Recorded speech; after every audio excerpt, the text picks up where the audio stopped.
प्रेम से बोलिए सूर्य भगवान की जय। भक्तों, आज के वीडियो में आप सुनेंगे रविवार व्रत की कथा, सूरज भगवान की व्रत कथा। रविवार व्रत करने और सूरज भगवान की व्रत कथा सुनने से भगवान की कृपा से भक्तों की हर मनोकामना पूर्ण हो जाती है। तो आइए बड़े ही श्रद्धा और प्रसन्नचित मन से सूरज भगवान की इस पावन कथा का रसपान करते हैं। प्रेम से बोलिए सूर्य नारायण की जय। एक था राजा, एक थी रानी। उनके पास सिपाही, घोड़े, दास दासियां, धन दौलत सब कुछ था। सिर्फ उन्हें संतान नहीं थी। इसी कारण राजा रानी बहुत ही दुखी रहते थे। संतान प्राप्ति के लिए उन्होंने हर तरह का दान धर्म, धार्मिक अनुष्ठान, जप, मंत्र, व्रत, पूजा पाठ किए, लेकिन कोई फायदा नहीं हुआ। अब राजा रानी दोनों ही बुढ़ापे की ओर बढ़ते गए। बुढ़ापे की ओर जैसे ही बढ़ते गए, वैसे ही दोनों गहन सोच में पड़ गए। ये सोचकर कि उनकी कोई संतान नहीं है, तो फिर इतने बड़े राज्य का क्या होगा? कौन बनेगा इस राज्य का वारिस? कौन लेगा प्रजा की जिम्मेदारी? राजा रानी दिन रात इसी चिंता में रहने लगे। उन्हें तो अब खाना पीना भी अच्छी नहीं लगती। एक सुबह की बात है कि राजा के दरबार में एक साधु जी आए, तो दासी रानी को इतला करती है। तब वह दासी से कहती है, यह मेरा अंतिम दान धर्म है। इसके बाद में अपने हाथों से कोई दान धर्म नहीं करूंगी। रानी चावल भरा छाछ हाथ में लेकर बाहर आती है और साधु की झोली में भिक्षा डालने के लिए आगे बढ़ती है, तो उसके चेहरे पर छाई हुई चिंता साधु की दृष्टि में आती है। वह पूछते हैं, क्या बात है रानी साहिबा, क्या हुआ है? आप इतनी चिंतित और उदास क्यों है? तब रानी ने साधु महाराज को अपनी सारी व्यथा सुनाई और सिसकने लगती है। उस पर वह साधु कुछ पल गंभीर हो जाते हैं और कहते हैं, चिंता मत करना रानी साहिबा, आपकी संतान होगी, आपकी इच्छा पूरी हो जाएगी। चिंता ना करें, आपकी कोख से एक पुत्र जन्म लेगा। मात्र वह 14 साल तक ही आप लोगों को मिलेगा। उसके आगे वह इस मृत्यु लोक में नहीं रह पाएगा। इससे बढ़कर आपको कुछ देना मेरे लिए संभव नहीं है।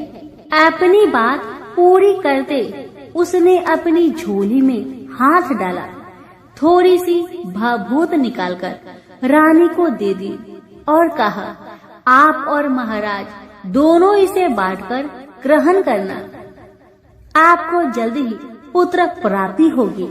इतना कहकर साधु अपनी राह में चले गए।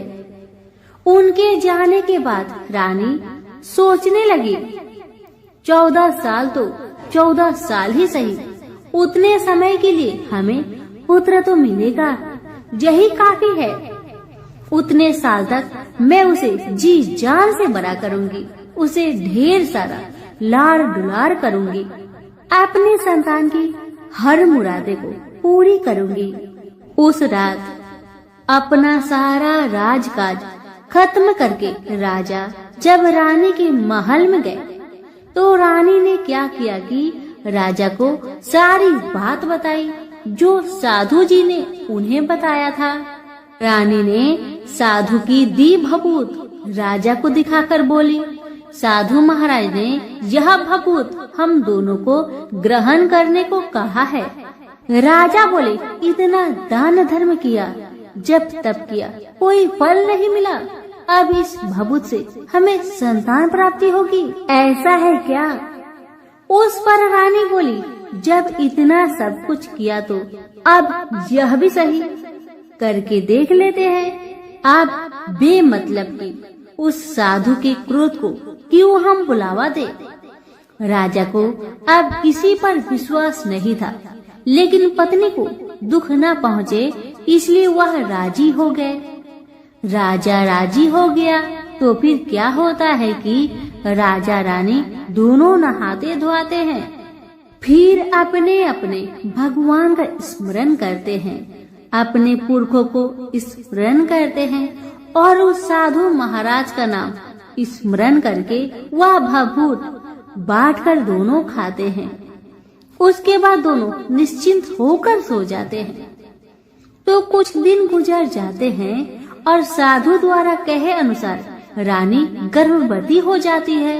उस पर राजा रानी दोनों की खुशी का गमन नहीं समाती। राजा रानी से बोला, महारानी सचमुच साधु महाराज की कृपा हो गई। समय बीतते गया, 9 महीना पूरा हो गया तो रानी ने एक सुंदर गोरे पुत्र को जन्म दिया। राजा ने बड़ी धूमधाम से पुत्र का नामकरण किया। सारे राज्य में 8 दिन तक अन्य सत्पर्ण रखा, उत्सव मनाया गया। अब पुत्र की कुंडली देखने के लिए राज्य के सबसे विद्वान पंडित जी को बुलाया। पंडित जी आते ही कुंडली देखकर बड़े चिंतित में पड़ गए और कहने लगे, महाराज हमारा राजपुत्र सिर्फ 14 साल तक हमारे पास रहेगा। राजा को इस बात की भनक थी ही, रानी को भी साधु महाराज की बात याद थी। दोनों पति पत्नी चुपचाप रहते हैं। उसके बाद राजा और रानी बड़े लाड़ प्यार से बेटे की परवरिश करते हैं, उसकी हर ख्वाहिश पूरी करते हैं। थोड़े समय के लिए ही सही भगवान ने संतान की अपनी मुरादें पूरी कर दी। इसे वे समाधान मानते थे। राजपुत्र दिन प्रतिदिन बड़ा होता है। जब वह 7 साल का हो जाता है तो राजा एक अच्छे गुरु की नियुक्ति करके उसे पढ़ाई लिखाई, राज्यशास्त्र, शास्त्र विद्या, घोड़सवारी इत्यादि 12 विद्याओं का शिक्षण देते हैं। जब वह सब शास्त्र विद्या में पारंगत हो जाता है और 12 साल की उम्र का हो जाता है तब एक अच्छी सी राजकन्या खोजकर उसकी शादी कर दिया गया। शादी के 2 साल बीत जाते हैं, बेटा 14 साल का हो जाता है। एक दिन राजपुत्र राजा से बोला, पिताजी मैं अपना सारा राज्य घूमकर देखना चाहता हूँ। आज तक मैंने सिर्फ इस राजबाड़े के अतिरिक्त कुछ नहीं देखा है। बेटे की बात सुनकर राजा बड़ी चिंतित हुए, क्योंकि पुत्र को 14वां साल शुरू हो गया था। अब कोई अनहोनी होने का वक्त नजदीक आ पहुंचा था, लेकिन राजा ये सब बातें पुत्र को बता नहीं सकता था। वह क्या करता है कि चेहरे पर खुशी लाकर बेटे से कहता है, हाँ हाँ जरूर जाओ बेटा, जरूर। तुम्हें अपना सारा राज्य घूमकर देखना चाहिए, कहाँ क्या है ये सब जानना चाहिए। कल तो मेरे बाद तुम्ही को राजा बनना है। मात्र एक बात का ध्यान रखे कि तुम जहाँ जा रहे हो, क्या कर रहे हो, क्या बात अपनी पत्नी को नहीं बताना। पुत्र ने कहा, ठीक है पिताजी, आपने जो कहा है मैं वैसा ही करूँगा। तो होता है ये कि राजपुत्र दिन भर अपने पत्नी के साथ मौज मस्ती करता है, खुशियाँ मनाता है और रात को ठीक 12 बजे बिस्तर से उठकर बाहर चला जाता है। फिर पौ फटने से पहले वापस अपने महल में आकर सो जाता है। ऐसे बहुत दिनों तक चलता रहा। अब पुत्र का 14वां साल खत्म होने में कुछ दिन ही बाकी रहते हैं। इतने में ये होता है कि उसकी पत्नी यानी छोटी रानी रात में जाग जाती है। वह देखती है कि बिस्तर पर राजपुत्र नहीं है। वह महल में सब जगह देखती है तो राजपुत्र कहीं भी नजर नहीं आते। तो ये बात वह किससे कहेगी और क्या करेगी। बेचारी चुपचाप रहती है। फिर भोर होने पर वह देखती है कि उसका पति अपनी जगह पर सोया है। छोटी रानी अपने पति से कुछ नहीं पूछती, लेकिन दूसरी रात भी वैसा ही होता है। तीसरी रात, चौथी रात, ऐसे ही बहुत दिन तक चलता है। रानी बहुत चिंतित हो जाती है। पति रात को जाता कहाँ है, किससे मिलने जाता है? छोटी रानी के मन में ढेर सारी सवाल उमड़ जाते हैं, लेकिन छोटी रानी को राजकुमार से सवाल करने में डर लगता था। शायद उसका पति गुस्सा हो बैठे। सास ससुर से पूछने के बारे में सोचा तो उसकी कुल मर्यादा बीच में आ जाती थी। इसी तरह मन ही मन में बेचैन रहती थी। इस हालत में उसे खाने पीने में दिलचस्पी नहीं होती थी। वह दुबली पतली हो जाती है। उसी राज्य में एक फूल बेचने वाली एक बूढ़ी मालिन रहा करती थी। वह हमेशा छोटी रानी को फूल देने उसके महल में आती थी। उस बुढ़िया का ध्यान छोटी रानी पर जाता है। वह उससे पूछती है, बेटी तुम्हें किस बात का दुख है? तुम इस तरह सूख कर काटा क्यों बनी जा रही हो? उस पर रानी कहने लगी, क्या बताऊं बूढ़ी अम्मा, तुम्हारा राजपुत्र हर रात बिस्तर पर से उठकर कहीं और चला जाता है और सुबह भोर होते ही वापस आकर सो जाता है। वह कहाँ जाता है? प्रेमिका से मिलने जाता है क्या? यह सोचकर मैं अन्न जल ग्रहण नहीं कर पाती और सूख सूख कर इस तरह कांटा बन गई हूँ।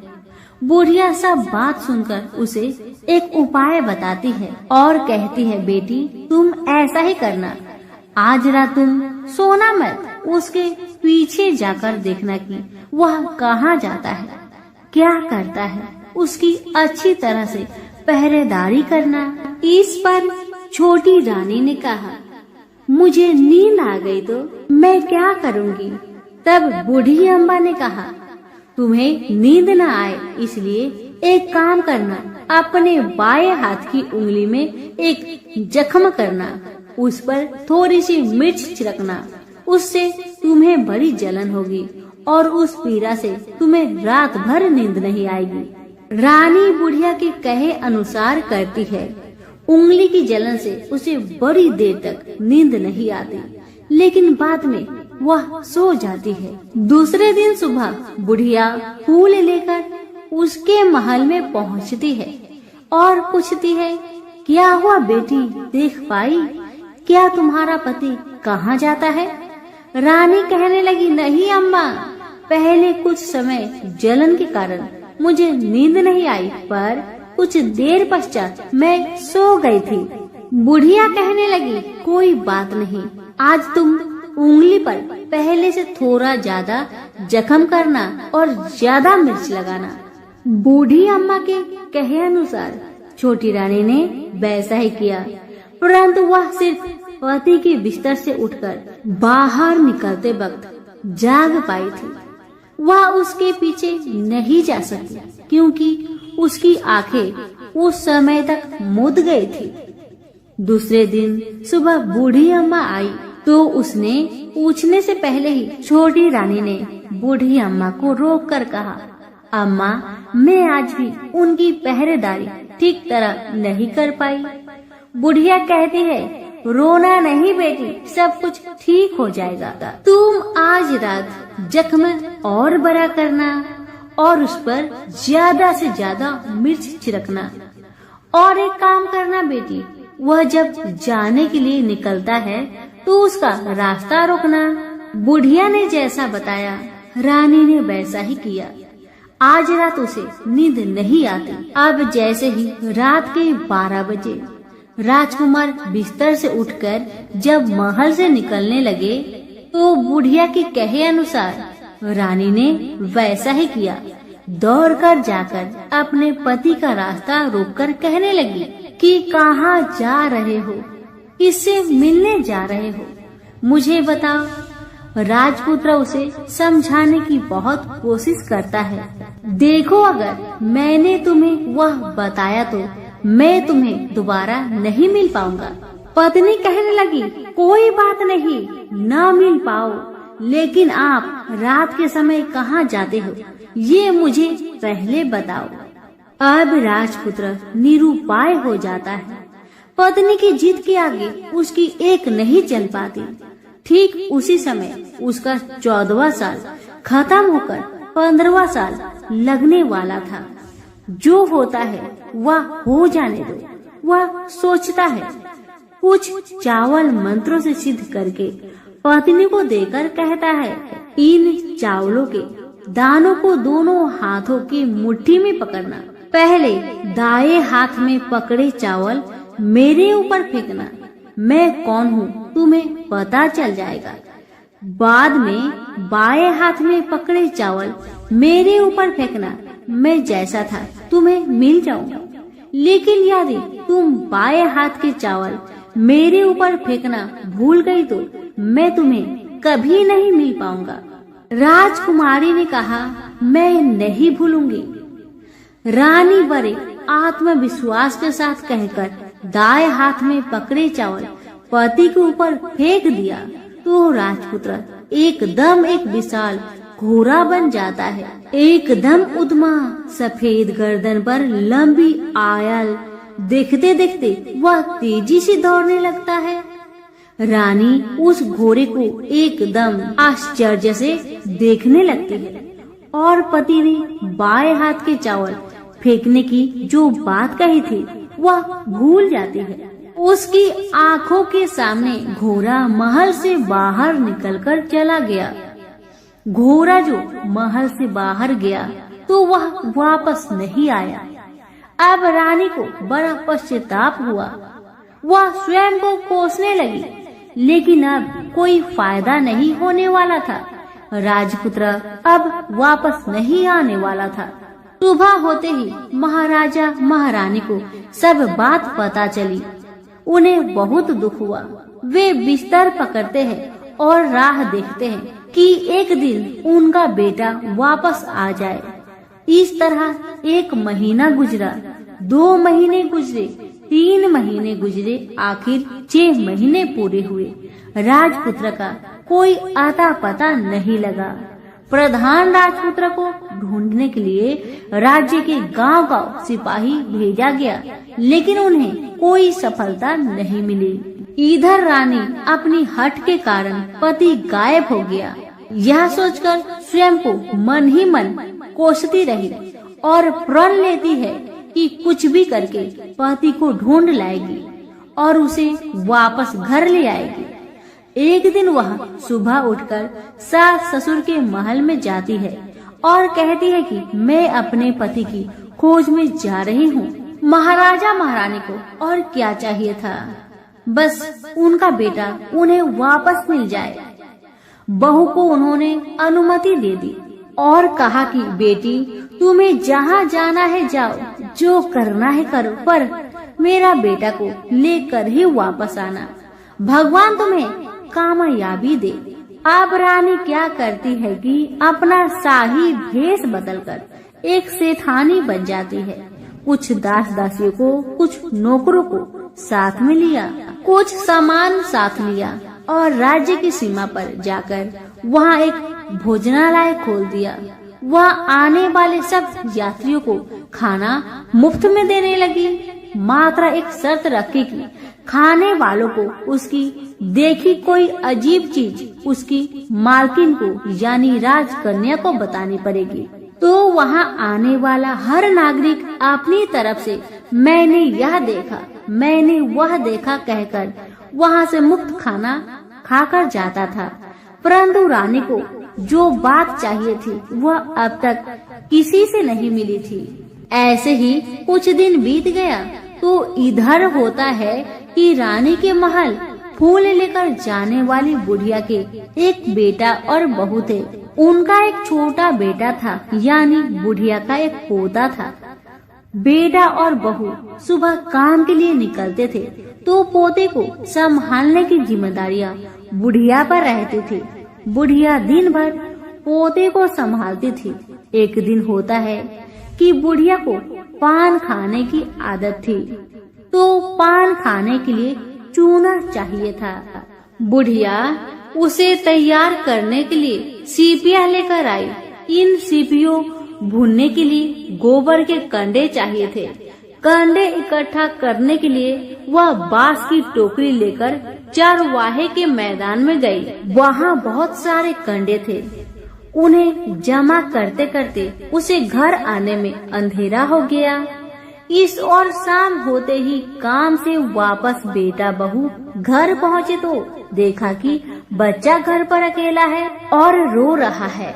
वे दोनों गुस्से से लाल पीले हो गए। इतने में बुढ़िया घर आ पहुँची। बेटा ने पूछा, पोते को घर पर अकेला छोड़कर तुम कहाँ गई थी? बुढ़िया बताने लगी कि मैं गोबर के कांडे इकट्ठा करने गई थी। इस पर बेटा बोला, दोबारा बच्चे को अकेला घर पर छोड़कर यदि कहीं गई तो मैं तुम्हें बहुत पीटूंगा। बुढ़िया कहने लगी, नहीं बेटा, फिर कभी ऐसा नहीं करूंगी। लेकिन दूसरे ही दिन बुढ़िया वह बात भूल गई और फिर चरवाहे के मैदान पर कंडे इकट्ठा करने चली गई। शाम को जब बेटा बहू काम से वापस लौटे तो देखते हैं कि बच्चा घर पर अकेला है और वह रो रहा है। अब उसके बेटे की सहन शक्ति खत्म होने लगी और बुढ़िया के वापस आने पर उसे घर से निकाल दिया। बुढ़िया रात भर घर के बाहर अंधेरे में बैठी रही और सुबह होते ही हाथ में टोकरी लेकर कंडे इकट्ठा करने के लिए निकल गई। उस दिन उस पर कंडे इकट्ठा करने का मानो पागलपन सवार था। कंडे इकट्ठा करते करते जब अंधेरा छा गया उसे मालूम ही नहीं चला। उसे जब ध्यान आया तो गांव का रास्ता भी ठीक तरह से दिखाई नहीं दे रहा था। वह अंधेरे में आंखें फाड़कर देखती है, किसी तरह आगे निकल पड़ी तो क्या होता है कि एक कपिला गाय छन छन की आवाज करते गले की घंटी बजाते ठुमुक ठुमुक कर उस मैदान पर आ गई। उसे देखकर बुढ़िया सोचने लगी कि इस गाय के पीछे पीछे जाऊंगी तो गांव तक पहुंच जाऊंगी। तब बुढ़िया उसके पीछे पीछे जाने लगी। वह गाय क्या करती है कि उस मैदान से लेकर एक एक करके 6 मैदान पार करती है। आखिर में वह 7वें मैदान पर पहुंचती है तो वहाँ क्या होता है कि उस मैदान पर एक बड़ा सा पत्थर है। गाय जाकर उस पत्थर को अपना सींग मारती है। सींग मारा तो वह पत्थर टूट गया और हट गया और पाताल में नीचे जाने की सीढ़ियां दिखाई देने लगी। तब वह गाय उन सीढ़ियों से नीचे जाने लगी। बुढ़िया वह सब देखती रही और झट जाकर गाय की पूंछ को पकड़ लिया। पूंछ पकड़कर वह गाय के साथ नीचे पाताल पहुंच गई। पाताल में पहुंचते ही तुरंत गाय की पूंछ छोड़ दी और इधर उधर देखने लगी। वहीं से बुढ़िया ने देखा कि पाताल में सब जगह जगमगाहट है, दिया दीप जलते हैं और तेज रोशनी गाय के ऊपर पड़ रही है और वहाँ अद्भुत घटनाएं घटने लगी। गाय के नीचे जाते ही उसके गले में अपने आप सांकल पड़ गई और छमछम करके कोई दूधाड़ी में गाय का दूध दोहने लगी। लेकिन जो भी कोई वह कर रहा है वह मात्र दिखाई नहीं दे रहा। बुढ़िया बहुत घबरा गई, कहाँ आकर फंस गई। वह सोचने लगी कि और यहाँ वहाँ छिपने के लिए जगह ढूंढने लगी, लेकिन उसे कहीं भी जगह नहीं मिली। हर जगह उजाला ही उजाला था। तो वह जो एक कोने में खड़ी रह गई और जो कुछ सामने हो रहा था उसे चुपचाप देख रही थी। कुछ पल के बाद वहाँ झट से एक उम्दा सफेद घोड़ा आया। वहाँ 2 कुंड थे। उसमें से एक कुंड में उस घोड़े ने छलांग लगाई और ऊपर आ गया। अब उसे राजपुत्र का रूप प्राप्त हो गया। राजपुत्र बनने के बाद उसने दूसरे कुंड के पानी में स्नान किया। वहाँ रखे नए कपड़े पहने। नजदीक ही एक सुंदर पलंग था, उस पर आकर बैठ गया। उसके सामने अपने आप 5 पकवानी की थाली आ गई, दूध की एक प्याली आ गई, पान सुपारी आ गई। उसके सामने एक दिया जलता रहा। राजपुत्र ने खाना खाया, दूध पिया, पान सुपारी खाया और बिस्तर पर लेट जाने से पहले सूर्य देव का स्मरण करके सामने जलते हुए दिए से पूछा, दिए दिए दीप कर मेरे माता पिता क्या कर रहे हैं। दिया बताने लगा, बेटे के शोक में डूबे हैं। राज्य कौन संभाल रहा है? राज्य प्रधान संभालता है। मेरी पत्नी क्या करती है? दिया बोला, उसने चौराहे पर भोजनालय शुरू किया है और आते जाते लोगों से वह नई खबर के बारे में पूछती है।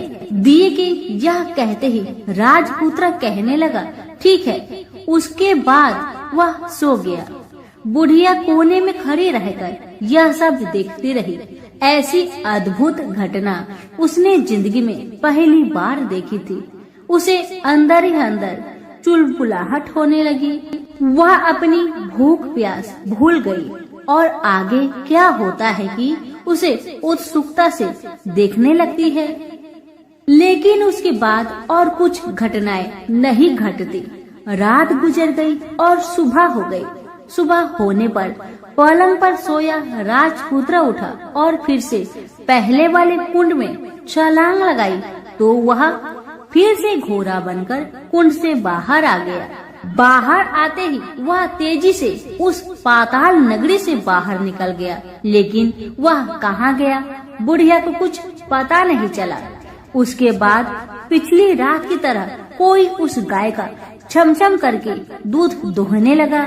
जैसे ही दूध दुहाना खत्म हुआ, उसके गले की साकल अपने आप खुल गई और वह गाय तेजी से ऊपर जाने लगी, सीढ़ियाँ की ओर भागने लगी।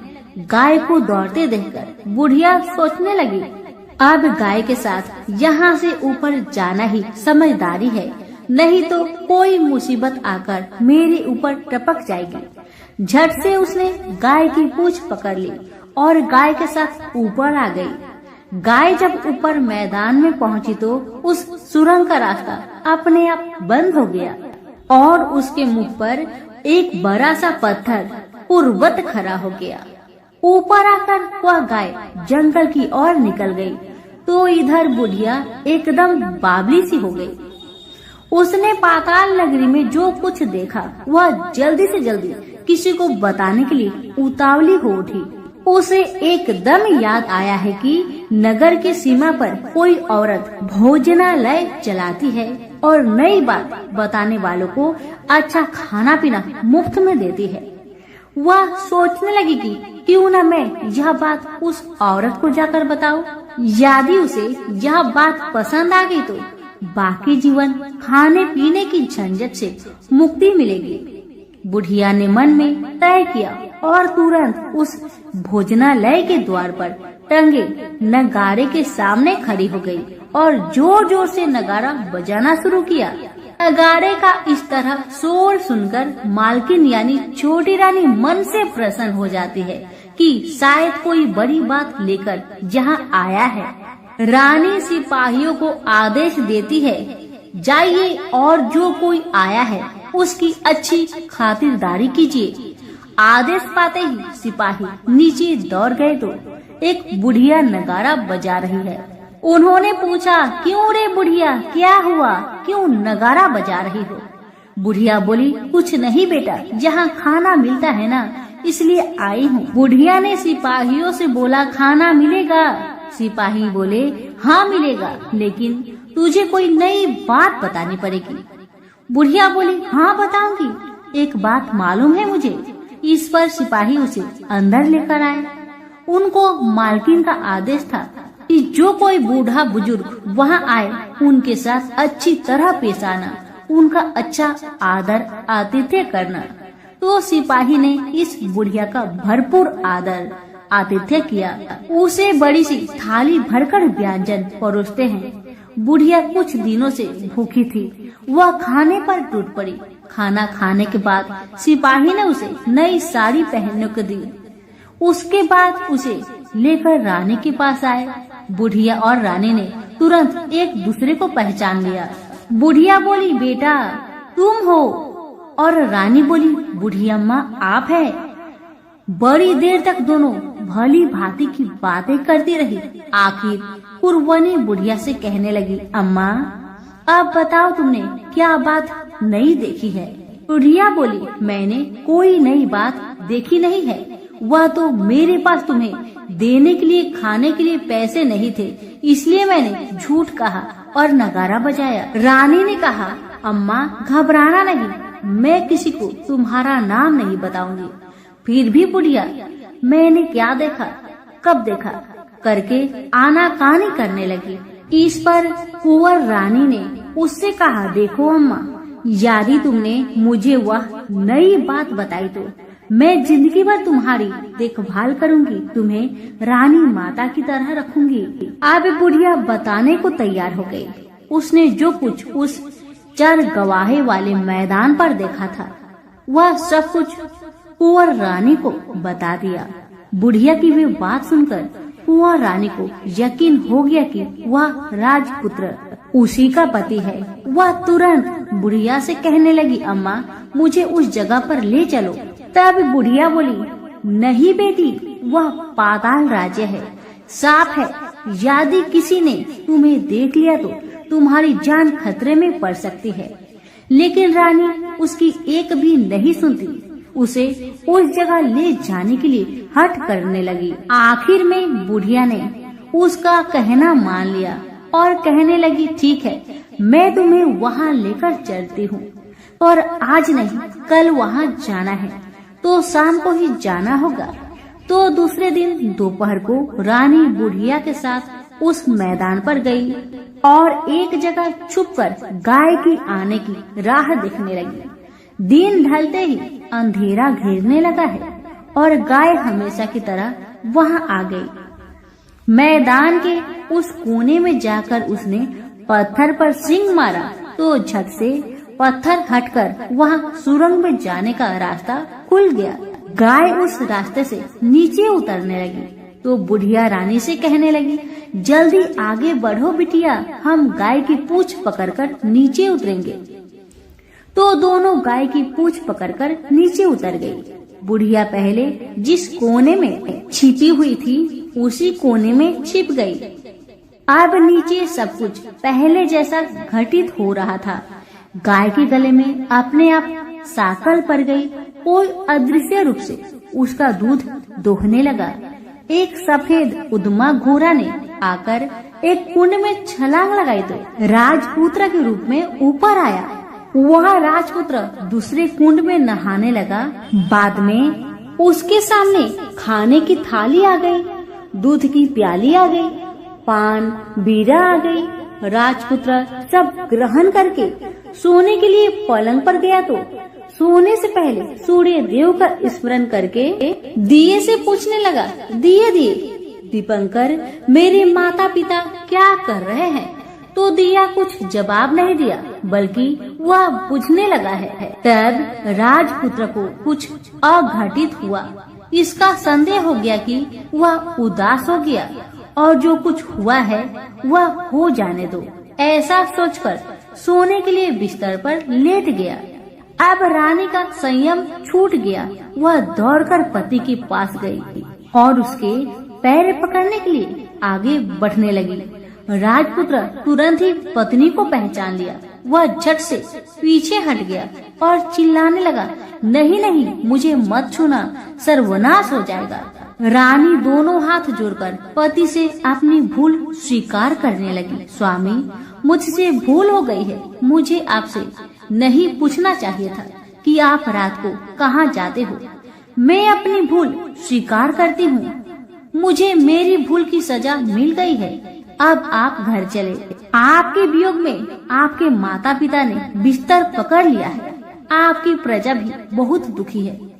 उस पर राजपुत्र कहने लगा, वही तो, एक बार तुम गलती कर बैठी हो, अब दोबारा मत करना, नहीं तो आज मैं तुम्हें जो दिख रहा हूँ वह भी नहीं दिखूंगा। रानी अब विलाप करने लगी, जोर जोर से जमीन पर सिर पटकने लगी। राजपुत्र के मन में उसके प्रति दया उत्पन्न हो गई। वह उससे कहने लगा, यदि तुम मुझे पाना चाहती हो तो तुम्हें एक काम करना होगा। काम कठिन है, लेकिन वह तुम्हें अकेले करना होगा। कहो स्वामी, आप क्या कहते हैं? कितना भी कठिन काम हो मैं पूर्ण करूंगी। रानी कहती है। इस पर राजपुत्र ने उसे बताया, इस पाताल से ऊपर जाते ही तुम्हें एक घना जंगल नजर आएगा। ऐसे 6 जंगल पार करने के पश्चात 7वां जंगल मिलेगा। वह जंगल सबसे घना है। उस जंगल में बीचों बीच एक पीपल का पेड़ है। उसके आसपास की जगह पत्ते, फंदे, जटाए, कांटे इत्यादि से ढक चुकी है। वहाँ बाघ, शेर, भालू, सांप सभी धमा चौकड़ी बैठी है। तुम्हें उन सबको भगाकर वह जगह साफ करनी है। उसकी गोबर से लिताई करके पवित्र बनाना है। रंगोली से सजाना है। उसके बाद वहाँ धूप, कपूर, अगरबत्ती जलानी है। फूल, कुमकुम से पेड़ की तने की पूजा करनी है। दूध, दही से बने चावल का भोग चढ़ाना है। यह सब तुम्हें दोपहर के 12 बजने के पहले करना होगा। 12 बजने के समय तुम्हें उस जगह पर बैठकर सूर्य भगवान का ध्यान करना होगा। ठीक 12 बजे सूर्य भगवान का रथ वहाँ उतरेगा। वे वह सब देखकर खुश हो जाएंगे और कहेंगे, जिस किसी ने यह सब किया है उसे मैं मनचाहा फल दूंगा। तो तुम सामने जाकर उसके रथ का दाहिना घोड़ा मांगना, मैं तुम्हें मिल जाऊंगा। इतना बात कहकर राजपुत्र अपने पलंग पर सो गया और छोटी रानी भोर होने की राह देखने लगी। भोर होते ही वह बुढ़िया के साथ गाय की पूंछ पकड़कर ऊपर आ गई। ऊपर आने के बाद वह बुढ़िया से कहने लगी, अम्मा, अब मैं अकेले ही आगे जाऊंगी, तुम भोजनालय वापस जाओ। वह जंगल में जाकर राजपुत्र की बताई जगह ढूंढने लगी और स्वयं आरी से वह जगह साफ कर दी। बाद में राजपुत्र ने जैसे बताया वैसी लिपाई पुताई करके वापस आ गई। दूसरे दिन पौ फटने से पहले ही और जंगल में उस जगह पहुंची। वहां जाकर इत्र गुलाब का पानी छिड़ककर वह जगह सुगंधित की। धूप अगरबत्ती जलाकर उसे पवित्र किया और पूजा की। सब सामग्री वहाँ तैयार रखकर सूर्य भगवान का ध्यान करने बैठ गई, जैसे कि पति ने बताया था। दोपहर को ठीक 12 बजे सूर्य भगवान का रथ उस पीपल के पेड़ पर आकर रुका है। सूर्य भगवान ने जब रथ से नीचे देखा तो सुगंधित वातावरण देखकर बहुत खुश हुए और फिर बोले, जिस किसी ने यह काम किया है वह यहाँ आकर मुझसे कुछ भी मांगे, मैं उसे दूंगा। रानी ने जब ये सब सुना तो बिना समय गवाए दौड़कर उनके सामने आ गई और उनको साष्टांग नमस्कार करके बोली, भगवान, वह मैं ही हूँ, मैंने यह जगह साफ की है। भगवान बोले, अच्छा, तो तुम्हें जो चाहिए वह मुझसे मांगो। तो छोटी रानी बोली, भगवान, मुझे आपके रथ का दाहिना घोड़ा चाहिए। सूर्य भगवान बोले, नहीं नहीं, मैं तुम्हें और कुछ भी दे सकता हूँ, लेकिन यह घोड़ा नहीं दे सकता। मेरे रथ के 12 घोड़े हैं, तुम चाहो तो कोई और घोड़ा ले लो, लेकिन दाहिना घोड़ा नहीं, वह मैं तुम्हें नहीं दे सकता। छोटी रानी ने एक नहीं सुनी। वह सूर्य देव से एक ही बात कह रही थी, वही दाहिना घोड़ा दे दीजिए, नहीं तो मैं आपके पैरों में गिरकर अपनी जान दे दूंगी। अब सूर्यदेव धर्म संकट में पड़ गए। उन्होंने वचन दे दिया था, अब अपने वचन से पलट भी नहीं सकते थे। भगवान ने कहा, ठीक है, दे दिया तुम्हें घोड़ा। सूर्यदेव ने कहा, फिर एक बात और भी कही, देखो, मैंने तुम्हें घोड़ा तो दिया है, लेकिन वह तुम्हें यहाँ नहीं मिलेगा, तुम्हें उसे पाताल में जाकर लाना होगा। रानी बोली, पाताल में ही क्या भगवान, मैं उन्हें पाने के लिए कहीं भी जा सकती हूँ। रानी को वचन देकर सूर्यदेव अपने मार्ग से चले गए और इधर रानी जंगल से अपने भोजनालय में आ गई। फिर वह बुढ़िया को लेकर उस मैदान पर आ गई। जल्दी ही शाम हो गई। शाम होते ही वहाँ वह गाय आ गई और उसने सींग मारकर सुरंग का पत्थर हटाया तथा नीचे उतरने लगी। रानी और बुढ़िया जल्दी जल्दी उसकी पूंछ पकड़कर नीचे उतर गए। नीचे पाताल में सब घटनाएं पहले की तरह ही घटने लगी। घोड़े का एक कुंड में नहाकर राजपुत्र बन जाना, नहा धोकर पलंग पर जाकर बैठना, तो उसे खाने की थाली, दूध की प्याली आना, पान पीरा आना। लेकिन आज एक बात नई घटी। आज दो थाली, दो दूध की प्याली, दो पान पीरे उसके सामने आए। वह कुछ नहीं बोला। अपने हिस्से की थाली खाकर, दूध पीकर और पान पीरा चबाकर वह सोने चला गया और हमेशा की तरह दिए से पूछने लगा, दिए दीपंकर, मेरे माता पिता कैसे हैं? दिया बताने लगा, वे दोनों तुम्हारे शोक में मरने की स्थिति में पहुंच गए हैं। राजकुमार ने कहा, ऐसा? झट से उसकी आंखों से आंसू टपकने लगे। फिर वह पूछने लगा, दिए दीपंकर, मेरा राज्य कौन चला रहा है? दिया बोला, तुम्हारा राज्य प्रधान चला रहा है और वह सब कुछ हड़प चुका है। वह प्रजा पर बहुत अत्याचार कर रहा है। सुनकर राजपुत्र को बहुत गुस्सा आया। वह गुस्से से अपनी मुट्ठी भींचने लगा। अब वह पूछने लगा, दिए दीपंकर, मेरी पत्नी क्या कर रही है? अब दिया कुछ नहीं बोला, चुपचाप रहा। अब रानी का संयम जवाब दे गया। वह दौड़कर पति के गले लग गई। अब मैं तुम्हें मिल गया, राजपुत्र कहने लगा। सच कहते हो, अब आप फिर से घोड़ा तो नहीं बनोगे ना? पत्नी ने कहा। पति ने कहा, नहीं, दोबारा घोड़ा नहीं बनूंगा मैं। तुमने जो इतने सारे कष्ट उठाए हैं मुझे पाने के लिए, इसलिए सूर्य देव ने मुझे सदा के लिए घोड़े के जन्म से मुक्त कर दिया है। राजपुत्र ने बड़े प्यार से कहा और उसे गले लगाया। उसके आंसू पोंछे। कुछ देर पश्चात भोर हो गई तो गाय की श्रृंखला टूटकर वह ऊपर भूलोक पर जाने लगी। रानी, राजपुत्र और बुढ़िया उसकी पूंछ पकड़कर ऊपर आ गए। ऊपर आने पर वे सीधे भोजनालय में पहुँचे। वहाँ का सब सामान लोगों में बांट दिया और उसको ताला लगाकर अपने राज्य में लौट गए। राजपुत्र वापस आता और उसके तेवर देखकर प्रधान घबरा गया। राजपुत्र ने उसे बंदी बनाकर कैद खाने में डाल दिया और राज्य की बागडोर अपने हाथ में ले ली। उसके बाद वह अपने माता पिता को मिलने उनके महल में गया।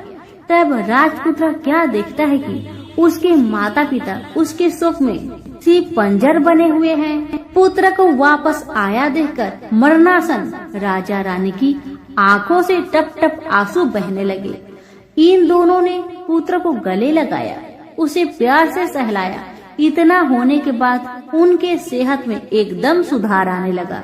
वे अब बिस्तर से उठकर बैठ गए। पुत्र को आशीष देने लगे। राजपुत्र के आने की खबर तुरंत राज्य भर में फैल गई। प्रजा खुशी से फूली नहीं समाई। प्रजाजन राजमहल के सामने इकट्ठे हो गए। राजपुत्र ने भी उन्हें दर्शन दिए और आज से उन्हें कोई दुख नहीं पहुंचाएगा, ऐसा वचन भी दिया। अब राजा अपने पुत्र का राज्य अभिषेक करके उसे सिंहासन पर बैठाता है और बहू को महारानी का दर्जा देता है और स्वयं अपनी पत्नी के साथ ईश्वर स्मरण करते हुए खुशी से दिन बिताता है। महाराज बना राजपुत्र अच्छी तरह से राज्य चलाने लगा और अपनी पत्नी के साथ सुख शांति से जीवन बिताने लगा। उस बुढ़िया को रानी ने अपने ही पास रख लिया। उसकी अच्छी तरह से देखभाल करने लगी। बुढ़िया और उसके बुढ़ापे के दिन खुशी से गुजरने लगे। तो प्रेम से बोलिए, सूर्य भगवान की जय हो।